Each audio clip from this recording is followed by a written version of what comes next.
sting. Just a bee sting, bro. Dude. Dude, it was like our life of a startup, man. Workout's the first thing to go. All right, guys, check this out. Woobies. Woobies. This is Mason Hamlet. Welcome to the Joe Pa Podcast. Guys, normally you see us in a truck driving all over, where in half of Georgia. Today, I'm coming back from Fort Sill. Shout out to Nate Nitzel. Yes, Nate, I mentioned you on the podcast. Just graduated basic training this morning. And on my way home, I stopped in Dallas to see a buddy of mine that I used to contract with in Bagram. And he... Yeah, man. Get your MBA? Yeah, Mason Hamlet, contracted with this guy from 16, 17, 18. Yeah. Got out, got an MBA here in Dallas at a university called SMU. That's where I met the original founder of WOOBIES. He was a 7th group guy. A little bit about my background. I was a Marine Corps CI Human guy. Well, hold on. Yeah. Because this is going to be pretty cool. All right, everybody, so get ready. Here we go, but we're going to go all the way back, further back than that. There you go. All right. There you go. So, native Texan? Native Texan. So, okay. I grew up about an hour west of here. Small town called Boyd. Okay. Mostly agriculture, not a lot of places to go after high school. Right. Like probably similar to most rural places in America. So I did construction for a little bit after high school. Didn't really enjoy it, right? What did you do in high school? Good student? Crappy student? Very terrible student. Very terrible student. Okay. Well, I was a good student, but I was a truant. Okay.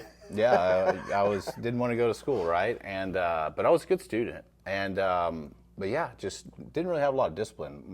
Single mom. Okay. Working 2 jobs. Gotcha. Right, 3 kids. Right, so I was kind of a punk. Gotcha. If you could say so. Now, right? where do you rack and stack with the 3? Because I was talking to your sister. Youngest. Okay. So you're the freaking baby of the family. I'm the baby of the family. Oh, yeah. Figures. Yeah, man. Yeah. Baby of the family. Right? So now, did construction for a little while after high school, didn't enjoy it, and my grandfather was in the Marine Corps. He was actually fought on Guadalcanal, Bougainville, and Guam. And I was like, I really need more discipline in my life. There's a lot of other things I want to do in my life. I want to see the world. I want to travel, and I always thought about the Marine Corps. Okay. Right, because of my grandfather. Right. So I enlisted, went to boot camp San Diego. You know what? I was Facebook stalking you. Okay. And I'm going through there. And what year is this that you went? 07. Okay. Yeah. So so 17 years earlier, I was at RTC. Really? I was, because I was supposed to go Marine Corps. Really? And my mother pitched a fit because my dad wasn't there. He was on the USS Tripoli. Okay. Yeah. Used to haul the Marines around. Mm-hmm. That's HSV, right? Where the doors open. No, just it was one of the old LHPs. Okay. Landing helicopter pad. Gotcha. I think that's what the acronym was. Like the Peleliu. Yeah. Yeah. I was in the Peleliu. So anyway, I had an Anglo slot. Oh, nice. Yeah. Those dudes are solid. So I ended up telling Mom, hey, I'm going in the Corps. Dude, she pitched a freaking fit. Really? She went freaking nuts. She's like, hey, promise me this. Well, she was coming out of Vietnam where guys were getting, she had friends getting over sent up, were getting shot up or killed. Yep. And I'm her only kid. Every week, guys coming back. Yeah. That was a terrible war. Yep. And so she's like, hey, just wait for your dad to come home so that freaking recruiter doesn't rip you off. Mm-hmm. And I'm like, but Mom. She's like, just wait. And I was a mama's boy. I'm like, okay, I'll wait. By the time my dad got back off of Westpac, I think we're talking a month, 2 months later, I go in and that guy's like, hey, I told you these jobs go quick. Yeah. You can be a tank driver or you can flip burgers. Yep. And I'm like, man, I want the Globe and Anchor, but I don't want it that bad. Yep, that's very true. It's called the needs of the Marine Corps. Yeah. Right? So I ended up going Navy instead. Yeah. No, like that's America's favorite cult, bro. Yeah, I love the Corps. Yeah, the Corps is unique. I'm sorry, definitely unique. And so I said that because as I was looking at one of your pictures, the background, it's like, dude, there's a palm tree there. Mm-hmm. And I'm like, he must have gone to MCRD. So, yeah. So, yeah. All right. San Diego. Yeah. So, okay. Yeah, I'm Hollywood Marine, man, all the way, right? So no, I was the same thing, right? I really didn't know a lot about, my grandfather had been dead, and it was a different Corps back then. Right. Everybody just enlisted. World War II came, we got attacked, everybody joined, right? So when I joined, I really didn't know anything about joining the military. I just said, I thought all Marines were riflemen, right. And so my first job actually in the Marine Corps, I was a paper pusher. I was an admin guy. No way. I was an admin guy for about 18 months, and looking back, that was probably the funnest time I had in the Marine. I was in Camp Pendleton.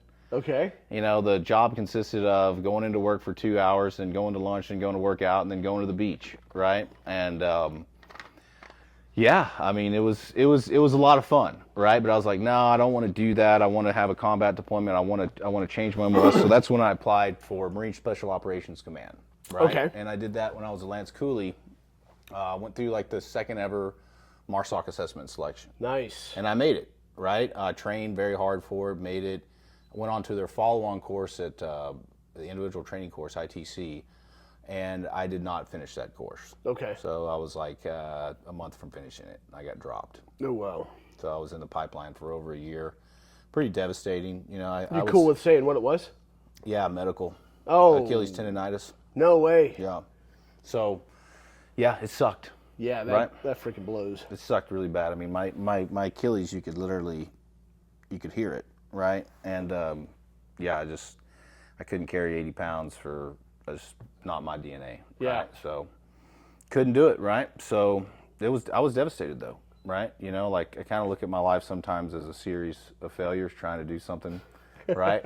So that was one of them, right? Devastated. But then I lap moved to CI Hamlet, counterintelligence. Nice. Which was in the Marine Corps. It's a pretty cool job because you're in direct support of an infantry battalion. Right. And you are essentially their targeting guy. Yeah. So if you want to find my job, like in Afghanistan, get attached to a Marine infantry battalion or company, and I would develop a local source network, talking to locals in the street, go out in the village and find people that have access to information of intelligence value. Right.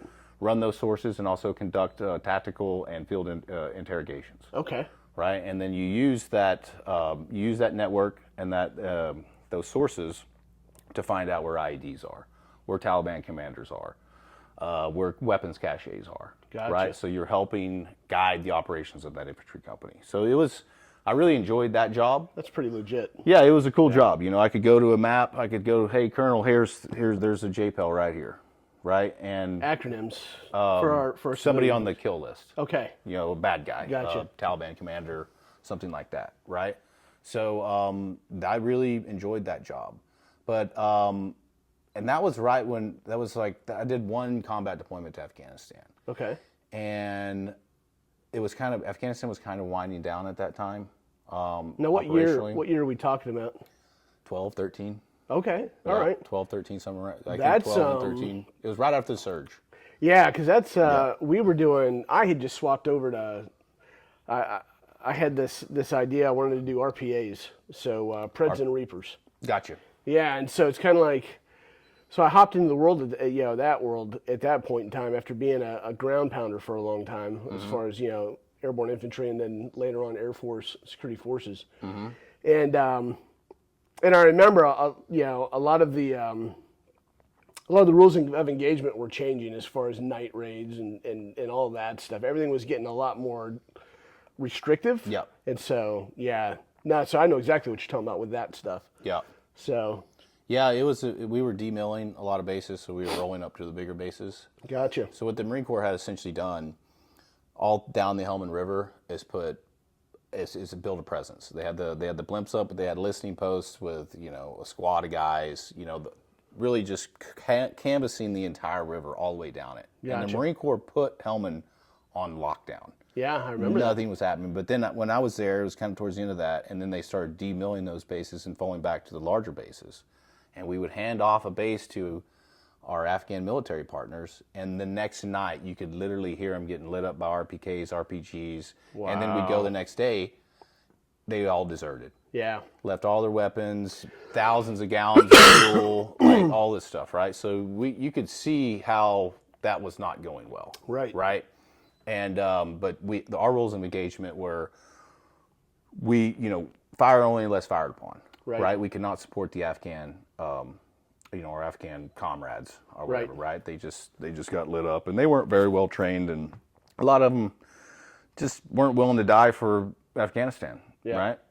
So the true power in Helmand has always been the Taliban. Yeah. And we maintained a presence there for a while. I think even while we were there contracting, they maintained somewhat of a presence. But when I got back from that deployment, stationed Camp Lejeune, and then I got orders to go to Okinawa, Japan. Okay. So CI Hamlet in Japan was really conducting counterintelligence for exercises. Okay. Balakatan, Fiblex, exercises in Korea, Philippines, Thailand. And that was pretty fun. Anything with Abu Sayyaf or anything down in the south? Nothing in Mindanao. Okay. No, it was all northern Luzon. It was all where all the traditional exercises happened. Gotcha. Right? So I enjoyed that job, but we weren't really, that was when there was supposed to be the shift to PACOM, and we were going to be doing all this stuff in PACOM. Right. And, we would report all kinds of criminal activity and human trafficking activity to state, and they're like, we don't care. Yeah. So I was like, what the hell am I doing with my life? There's nothing what I mean? political expedient about it. No. So, yeah. No. So I was like, man, I'm kind of done. I always wanted, because CI Hamlet, they have a lot of billets that come up where you can go on a JSOC deployment or cool billets, right? Yeah. You can do stuff like that, but I just didn't, I wanted to finish my degree. I wanted to do other stuff. So I got out, I guess around 14 or 15. So hold on, let's backtrack to that one deployment to Afghanistan. What would you say was probably the lowest low of your deployment, and what was probably the highest high of that deployment? I'd say the lowest low is like it is somewhat. It's somewhat like it's not like it's classified, but it's like when you use sources, sometimes you can sometimes sources die. Yeah. Right. And sometimes but we were targeting some. I had built south of Musa Kela. No one had been there for a while, so I had built a pretty good source network.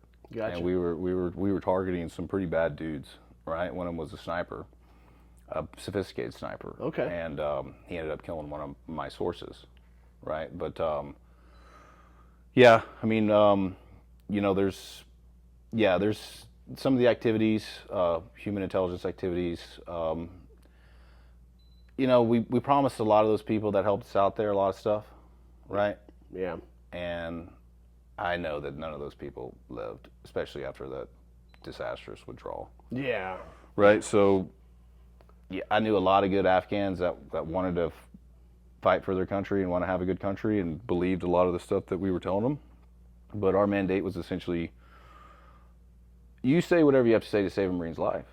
Yeah. Right. And that's what we did. Yeah. Right. So, Afghanistan's a very sad place. Yeah. Life is very cheap, and a lot of I'd have to deal with these these village elders. Every one of them has a chai boy, right? Yeah.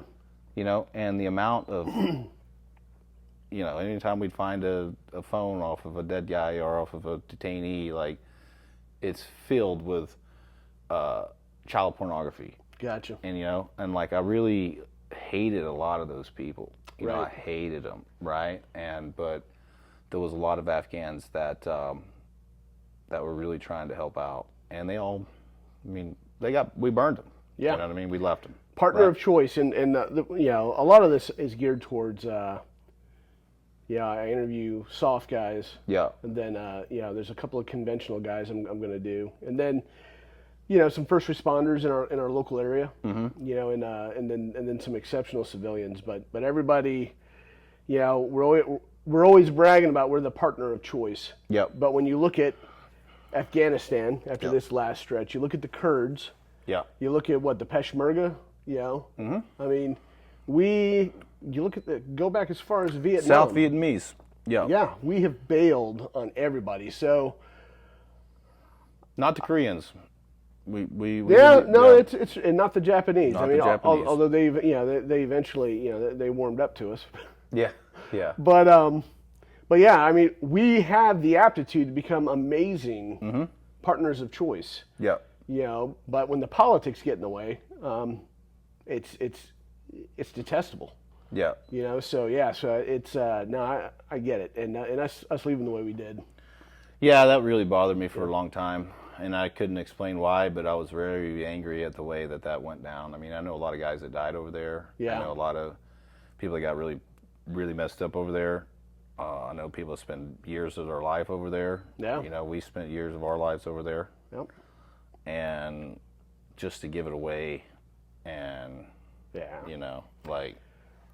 like it was. I think it is one of the saddest days in American history. It's one of the most disgraceful things we've ever done as a country, is pull out the way we did. Yeah. What let's try to end that on a high note. So what was the high point of I think the high point was we were able to successfully find and take a lot of really bad people off the battlefield. Yeah. Right? Because these weren't people that were just attacking Marines. IEDs are indiscriminate, right? A lot of Afghans are still dying because of a lot of things that were happening, right? And the Taliban, the way that they would treat the locals to persuade them not to deal with the Americans was very brutal, right? So we killed, we found a lot of bad guys, when we would find them, either an airstrike or JSOC would come in and take that, so I was more of the guy finding the targets, right? Not the guy actually at the objective, right? So, but that right there, that drives the mission. Yeah. So that is for you guys out there that are drawing the lines between door kickers and the guys that actually set the missions up. I mean, that's a critical piece. Yeah. And without the work you're doing, the door kickers have no doors to kick in, Yeah. So, yeah. No, it's incredible work. Good deal, man. Yeah. Yeah. So, all right. So you're in Okinawa. You get to that point where it's like, am I gonna push that button? Yeah. No, I mean, I don't know. I just became really disillusioned. A lot of the career gunnies and stuff, like full garrison mode in the Marine Corps is not cool, right? It sucks. It's, I don't know. I became very disillusioned with because I joined the Marine Corps hey, let's go out and do stuff. Yeah. Let's go out and change the world, right? Not all this politics back and forth. I saw a lot of guys, really good Marines, get burned by, the upper levels of the enlisted. Just set guys up for failure, and I just didn't want to be that guy. Yeah. I did not want to be that dude, and I didn't want to have to placate to those dudes. Right. Right. So I got out and I was like, yeah, I'm going to finish my degree and be a businessman. You know what I mean? Make some money, make some serious money. And I did a semester at a college here in Arlington. I was an undergrad student, right? So didn't really like it much at all. So I had met a guy in the Army who got me a contract with XPG. Okay. Which is essentially doing security for other government agencies overseas. Right. So I got on that contract, and I liked it. Great guys, mostly Rangers, Marines, stuff like that. Awesome guys. It was just very boring. We were just doing static security for a special access program, but it was cool. Made good money, made really good money, right? So, and then I got on that other contract with the Army. That's where. So yeah, and I didn't like that either. I mean, I don't know if you remember my coworker there at the time, but she was not a very pleasant person. No, she was. I often wonder whatever happened to her. Oh, I don't care. She was pretty toxic. Oh my God! And it was, it was just a very boring job, right? But I was like, all right, because I was buying some real estate houses, rental properties and stuff, because I wanted an exit plan, right? And so I was like, all right, I finished my degree online and I applied to SMU. I was like, oh, they're not going to take me. Now, SMU is... Southern Methodist University. Okay. Yeah, it's a good university. Where did you get your undergraduate at? American Military University. Okay. Yeah. Yeah. I was like, they're not going to take this AMU cert, and they were like, that's when I learned that most MBAs are just, if you pay your tuition, you're going to graduate. Right. Right. Right. They're but I learned a lot. Great university. Learned a lot. Learned how to use an Excel spreadsheet. Okay. You know what I mean? That's kind of all an MBA is. Right. Is how to use Excel. Right. All the formulas and all that? Yeah. Well, I forgot most of them. But no, the network was great. Okay. That's where I met my lead investor here in Dallas. He was an SMU guy. Okay. Great dude. And just everybody I went to class with, just people that were hungry to do stuff. Right. Right. People that don't want to go work for the post office or something. Right. I wanted to like challenge myself, and I had worked for a fintech startup while I was getting my MBA. Fintech. Financial technology startup. Okay. As Gotcha. kind of like an analyst. Ended up selling to a large bank, JP Morgan. Okay. But I got a little slither of, I got maybe a couple $100,000 out of it for 2 years, right, of work. Right. And I used my rental properties, and then Anthony, the original founder of WOOBIES, we had both graduated. We were in the same program. 2020 rolls around, we graduate, and we're like, all right, let's take what we've learned in our MBAs, and we're going to push this company to the limit. Right. Like we were going to push it, and we were. Like we were very aggressive, taking chances, and the good thing is people really wanted to buy the shoe because we found that the shoe, there was a market for this shoe that no one else had identified. Right. So we serve what we call the protectorate class. Okay. So what I mean by that is the single mom that has 2 jobs, that has to take care of her kids, that still carries a gun, right, or still has to protect herself. The community leader, right, the guy that was a vet that's in the community, all the community leader right there, right, the server.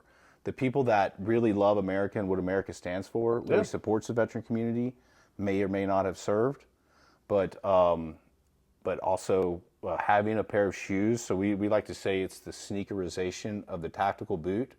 So when you put on your WOOBIES, just like when you're putting on, your high-speed pants or your shirt, or you're putting your gun in, you feel that you're mission capable for anything that the day may bring at you in this very dangerous world that we live in. Right? So that was the whole idea of WOOBIES. It's a shoe you can wear every day, but it provides the same features of a combat boot. Gotcha. Right? So that's really where we started. Which, by the way, got my pair. Yeah. These things are freaking awesome. Yeah, man. Yeah, man. It was a long, hard journey to get to just survive, right? We grew very fast. We had some issues in 2023 with the supply chain and some people on the team. We built a whole team full of guys, and a lot of them didn't work out. Veteran space is it's hard, right? So business is just hard. Yeah. Right. And I had never thought it would be as challenging as it was. So speaking of challenging, and we're going to rewind this just a tad bit. So you're making this transition. You're going straight into college, you're going into contracting. One of the problems we have nowadays is that a lot of guys are struggling as they get out. I've been fortunate that when I rolled out, I just rolled into the schoolhouse. So I'm with guys that have either trained me, or guys that I've trained, or guys that I've deployed with and worked with. Mm-hmm. So the family construct, if you will, the military family construct was seamless for me. And even after I left that job, going back up to Duke Field to be a security manager, it was basically in the same building that I retired out of. So a lot of those, so my transition's been fortunate, but not everybody is that fortunate. No. Maybe it demonstrates for me the lack of ability to just make a clean cut and say, hey, I'm going to immerse myself in the civilian world. It's hard. I don't care who you are. Yeah. It's hard, right? What did you struggle with? Really, I struggled with, I think when I got out, I was early 30s. When you re-enter the workforce, right? When I got my MBA, I think I was 35 after I got it. You're in a workforce with people that are 22. Right. Right? And you're starting from the bottom, right? You want to get a job at JP Morgan, or you want to get a job at a big corporation. And a lot of the jobs, like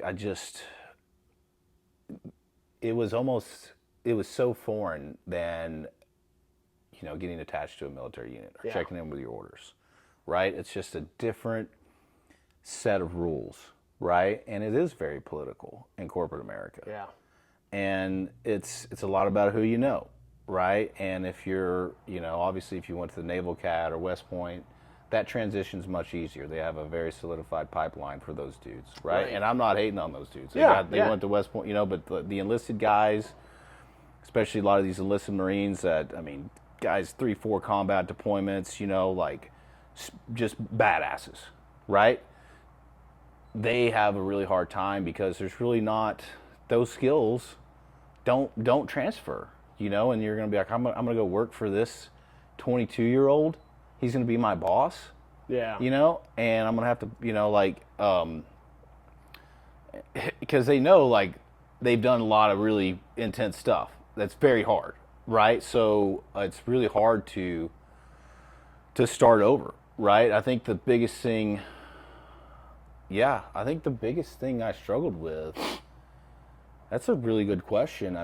Is really finding meaning. Okay. Right? Because we relate our job, for most Americans, your job is who you are. Right. Right? So your friend circle, it's your social circle, right? And it's really hard to refine that, right? And find your new team. Yeah. Right? And stay true to who you are. Yeah. Right? So, yeah, it's definitely challenging, right? Well, and I would think finding those touch points. So I never served in the Marine Corps, but that being said, we know, having been former infantry, and then obviously we have our civilian contracting deployments in common. That's where we met. But even then, probably without that, you and me could probably bro it out anywhere because we know what it's like to be out in the field. Yeah. We know what it's like to serve a greater purpose. Yeah. And I would imagine, so there's touch points that we've got that we can identify with each other and say, hey, okay, I think Mason's pretty squared away, know. It's where, like you said, when you're dealing with that 22-year-old kid or that, or whatever the case might be, he may be the same age as you, who's never stood the line or stood the watch. Yeah. Sometimes it's kind of hard to find, hey, what's that touch point of commonality? Yeah. And I think we just got to be really deliberate on finding those and having the patience to find those touch points. That's a very good point. And the one thing that I think the military does teach you is resilience. Yes. You cannot give up. Yeah. You have to keep putting one foot in front of the other, and you have to keep going. And God will find you a path. Yeah. Right? And if you just want to say, hey, I'm just going to get drunk all day and do a bunch of drugs, and it's a lot of vets are doing that. Yeah. It's really easy to go down that hole. I've been there, brother. You know what I mean? It's super easy to go down that hole, and because it numbs you to it. Yeah. Right? And no, our community, man, is hurting, dude. Suicide rates. We do a lot for the homeless vets. Homeless vets are overrepresented in the community. Yeah. 40% of homeless people are veterans. Man. And veterans since 9/11 represent less than 1% of the population. Right. Right? And so, there's definitely, the community is definitely struggling, and I don't know what the answer to that is, brother. You know what I mean? I don't, it's, some vets are very successful, I think a lot of it is that resilience, right? And knowing and having faith in God and having faith in whatever your higher power is, that things are going to work out. Yeah. Because when you're out there on your own, it gets very scary, right? You don't have a command, you don't have that. Yeah. Right? So, yeah, man, you just have to embrace the suck long enough before the world turns. Well, and the thing is we did it in the military. Just apply that to civilian life. And, hey, you can quit tomorrow. Yep. And then when tomorrow comes around, you can quit tomorrow. Yeah. Just last the day. Yeah. You know, speaking of VA, did you get squared away? Did you get? Don't tell me you're sandbagging on your VA benefits. Oh, I get. Oh, yeah. I'm good. I'm good. I had a buddy of mine. In fact, a buddy of mine. When we're gonna dime him out, I think episode 12. Yeah, buddy of mine, Curtis Pape. Yeah, it's a pain in the ass, but it's totally worth it. Dude, he hadn't done anything until like a year ago, and I'm like, Curtis. Yeah. And then he finally goes. Yeah. And I think he got like 50% out the door. And I'm like, burn pits. There you go, dude. Oh, whatever, man. Burn pits. You did your freaking time, you know? Yeah. So. I know. It's budgeted for every service member. It's budgeted for them to get 100%. That's what he said. And, you know, and I never looked at it that way. And so I'm going to reiterate it because it's worth people hearing it again. When you sign that dotted line, that's a two-way contract. Oh, yeah. Hey, here's my contract. I will give everything up to including my life to defend this country. And the government on the other side says, hey, okay, I will take care of you. If you're broke and you're not as you were when you joined, I will take care of that for you. Yep. And we do not capitalize on that and take advantage of it. And Very true. It's our benefit. So it is our benefit. And the GI Bill. Yeah. Oh, heck yeah. Did if you don't mind me asking, your MBA, did Uncle Sam cover it? 100%. Really? Yeah, $120,000 MBA. I maybe paid $5,000 or $10,000 out of pocket. Okay. But for that caliber of MBA, I know guys that have got into Harvard and Yale. You know, Yellow Ribbon program plus GI Bill. Nice. There's no reason for you not to, because it's a great experience. You get housing, you get BAH while you're doing it. Right. You will learn. I mean, you're going to get exposed to a lot of successful people, and you're going to. That was the biggest key to my transition, and I'm still transitioning. Right. You know what I mean? Like, I don't think transition just but going in from straight from contracting, which is, to me, contracting is almost like you're still in. Yeah. It's very regimented, right?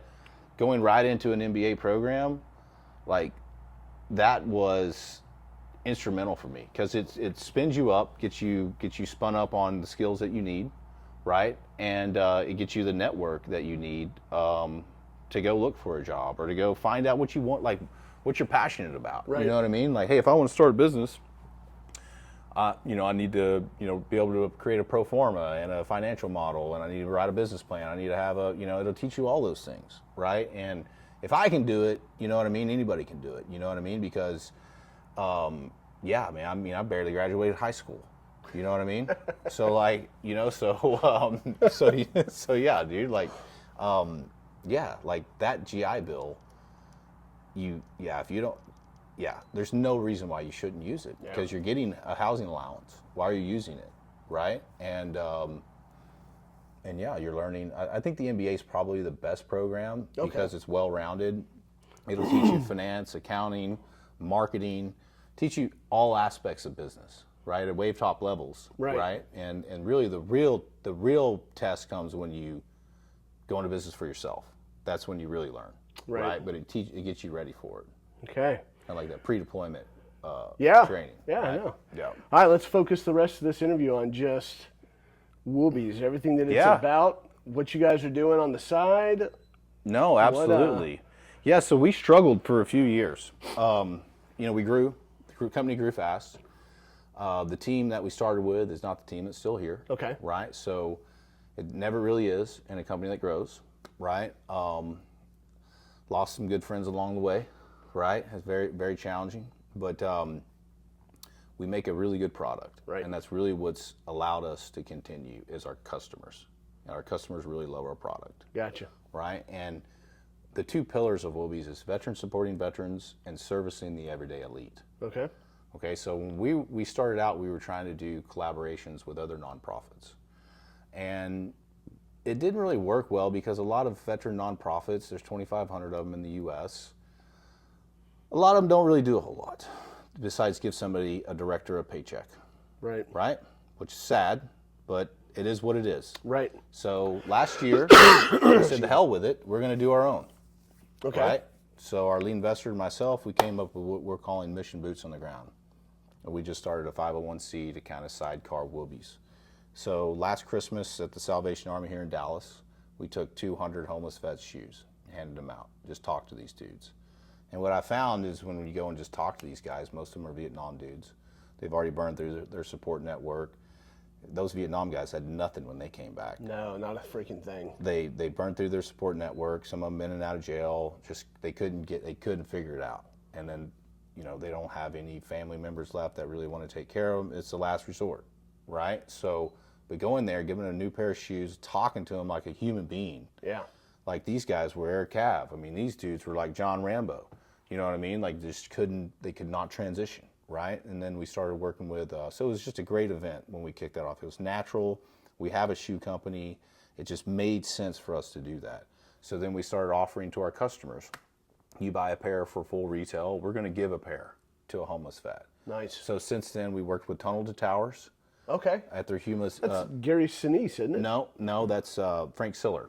Okay. So his brother died in 9/11 as a firefighter. Oh, okay. Gary Sinise Foundation is they do good stuff. It's different nonprofit though. Gotcha. No, I remember. Okay. So they're Tunnel to Towers. They've given about 13,000 Gold Star family homes, mortgage-free homes.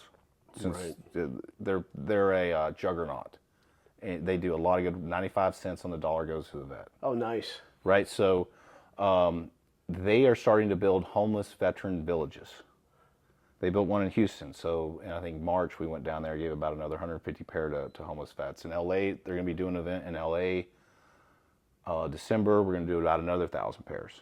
Sweet. Right. So we've given about 1,000 pairs because we work with some VAs too. They have a store where homeless people can come and get toiletries, necessities, things like that. Okay. Now they're going to be able to get shoes. So that's we kind of discovered our mission, which was helping the homeless vets, right? So we're a for-profit company. We sell a really good shoe to our customers, but at the same time, we provide shoes to homeless vets. So our goal by 2026 is there's 30 to 40,000 homeless vets out there, is to get every one of them a pair of shoes. Dude, that's legit. That's pretty squared away. Yeah, man, appreciate it. No, that's tangible. Because let's face it. You got to have something for your feet. Yeah. You know, obviously, you don't want people walking around naked, but oh man, but some of these guys, dude. man, the shoes they're wearing. They were, yeah.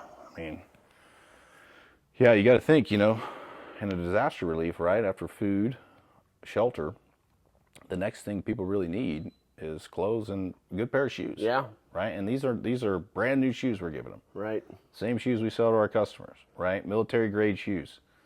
So, that's really helped me out too a lot, is that mission. Yeah. Because it is very powerful to go down. What's the website for that? Do you have one? Yeah, it's missionbootsontheground.com. Missionbootsontheground.com. Okay. Yeah, it's kind of long, but you can go there, donate. You can donate $1, donate $5. Yeah. So we're going to be doing our launch party for Mission Boots on the Ground. Okay. Gretchen Evans will be here for that. The 27th. Okay, gotcha. Yeah. Dude, outstanding. That's as if starting a business isn't enough, taking it already to that next level and helping guys out. Yeah. That's pretty squared away. Yeah, I appreciate it. It's commended. That's very commendable. I appreciate that. that. Yeah, it's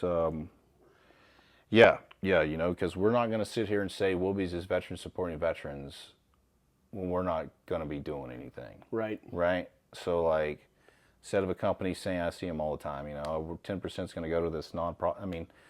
No, we're going to do it for real, and we're going to make a real impact. Right. Right. And you're right. It's measurable. It's visual.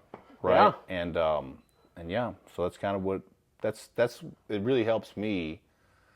All right, man, I know I got to do all this business stuff all the time and, all this crazy stuff. But for my own why, right? hey, why am I, passionate about this? Right. Right?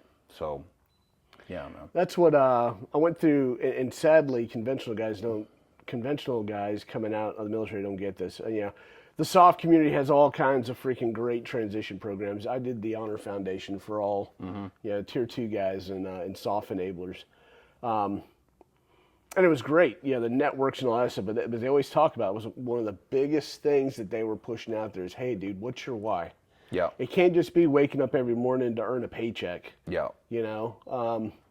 What's the ultimate purpose? What's your, I've changed right now. Joe Pop Podcast is mainly. I've gotten to the point to where I think real life stories transcend whatever our imaginations can conjure up. Absolutely. Obviously, you're not gonna.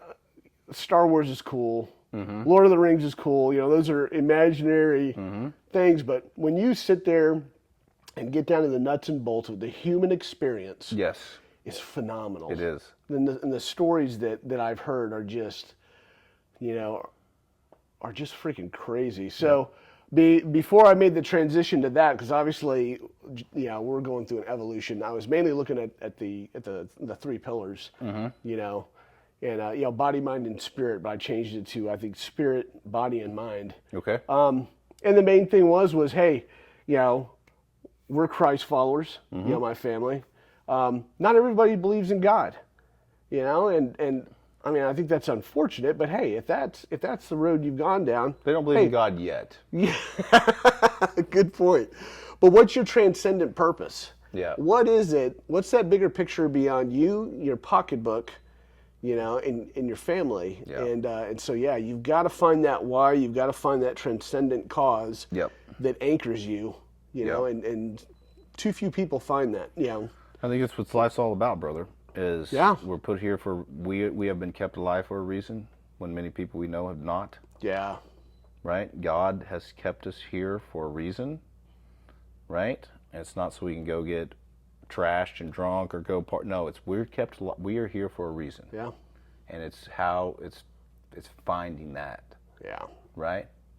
I mean, you do. I mean, you've saved, all these kids and stuff, man. I mean, no, it's how many? I don't know anybody else has done that. I appreciate it. I appreciate it. I don't. It's incredible, right? You know what I mean? So like those kids.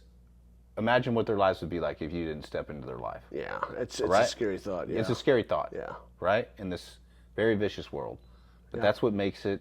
There's a lot of good in this world. Yeah, there's a lot of good, and the good is more powerful. Yeah. Right? So like I think that. Yeah, man. I think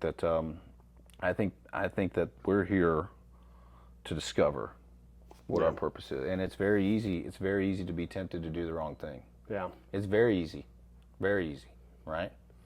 So, yeah. I mean, I've been offered several times to sell. This screw people. Like people are very vindictive, right? Yeah. They're very evil. They're very evil people, and when you're beat down and you're lost.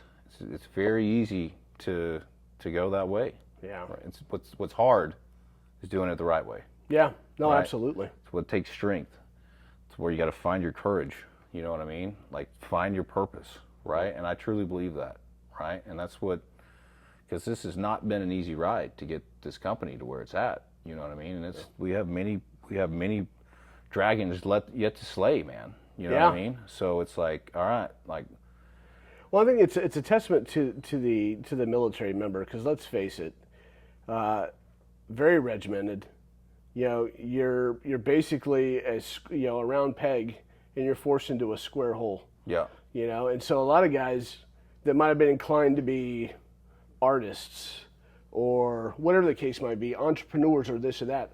When we joined the military, we said, hey, we're going to go ahead and conform to this. Yes. And so after years and years. We have been resilient. We've made it work. We made it happen, and we excelled at it. Problem is once you get out, it's finding out, hey, what's your true purpose? Yeah. And it's amazing when guys finally start to branch out and think beyond the front sight post of their weapon. That hey, there's just so much out there. Challenge the status quo, man. Challenge yourself. Yeah. Put yourself out yeah. there. Put yourself out there, dude. And you might lose, but you're gonna learn through that loss. Oh yeah, absolutely. Absolutely. So the shoes, what's the next step after the shoes? I mean, WOOBIES, what's your 5-year plan? What's your 10-year plan? Well, we want to continue to grow the company. We're dropping a jungle boot. We want to continue to essentially just scale the company, get it more out there. get more customers and just let people know what we're doing here. Yeah. You know, we think we have a far superior shoe than any competitor out there, and I can say that with 100% confidence. And it's just getting the message out there. Yeah. Right. And hey, this is what we're doing for the homeless. And we've got a really good shoe for what we're calling the protectorate class. Right. So, which we think is about half of America. Right. So, just brick by brick, getting it to that level. Gotcha. Right? So, it's I'm excited to see one of these in Coyote on Coyote. That way, it's coming. We had that conversation. It's coming. We'll I'll start looking for guys that are holding the GPCs. It's coming, brother. Oh man. Well, I tell you what, this is fabulous. The fact that I got to stop through in Dallas, awesome, man. Yeah. and to come see you, this is freaking fantastic, man. And thanks for the new shoes. You got it, bro. Dude, I love it. We'll definitely be pimping these. Good to see you, man. Good to see you, dude. Likewise, man. And Bagram's a long way away, isn't it? Oh man, dude, that long way away, man. It's in the review, brother. In the review mirror. Yes, it is. So, hey, once again, guys, thanks for supporting the podcast. Make sure you subscribe, share, and like. I'm about to get the sound side done on all, to get back on Spotify. But once again, thanks for hanging with us. Make sure you check out Mason Hamlet and WOOBIES. Give them a like, and check out their product line. And you got any final words, websites, anything like that you want to throw out there? Just woobies.com, WOOBIES.com, or Woobie Shoes on Instagram. Hit us up. If you got any questions. Thanks for having me, Joe. Absolutely, bro. Good Awesome. time, man. It's been good catching up. Yeah, yeah. I gotta get back home to Florida, but next time I gotta make sure I can You got a stay long longer. drive, man. All right, guys. Thanks again. We'll see you later. Till next time.